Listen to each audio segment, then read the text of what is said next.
आपको आगाह करें कि 11 रोज तक कमसिन लापता रहा। लाश मिले हुए 6 दिन भी हो गए, लेकिन नन्हे सारिम की मौत हादसाती थी। यहाँ कत्ल तफ्तीशी हुकाम ताहाल लकीर ही पीट रही है।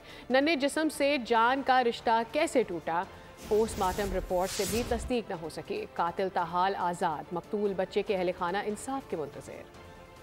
नन्हे सारिम के अहले खाना को अब तक इंसाफ न मिल सका। पहले 11 रोज तक बच्चे को तलाश न कर सके, अब 6 रोज बाद भी कातिल को ना पकड़ सके। तफ्तीशी इदारे आखिर क्या कर रहे हैं? पोस्टमार्टम रिपोर्ट भी आ गई, 7 अफराद को हिरासत में भी ले लिया गया। कमसिन बच्चे को इस बेदर्दी से किसने मारा, अब तक पता न चल सका। 7 साला बच्चे के कातिल ताहाल कानून की गिरफ्त से आजाद। मकतूल सारिम के वालिदैन इंसाफ के मुंतजिर। अहले खाना का कहना है कि तहकीकाती कमेटी ने गुज़िश्ता रोज जाए वक़वा का दौरा किया था। केस की तफ्तीश भी AVCC से वापस बिलाल कॉलोनी पुलिस को मुंतकिल कर दी गई है। मुतालबा किया कि जल्द से जल्द केस को हल किया जाए, जबकि SSP investigation central Kanwar Asif Sarfaraz case के हवाले से मौक़िफ़ देने से गुरेज़ा हैं।